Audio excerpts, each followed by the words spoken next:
kitapta Geray Hanedanı'nı, yani dinastiyasını ve onun Osmanlı Hanedanı'na münasebetlerini anlatmaya tırıştım.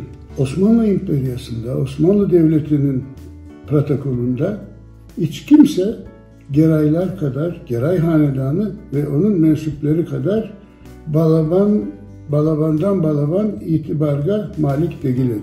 Osmanlı protokolünde hiç kimse Geraylar gibi koterilmez idi. Tek Osmanlı padişahı Kırım Hanı'ndan yukarıda kabul edilirdi.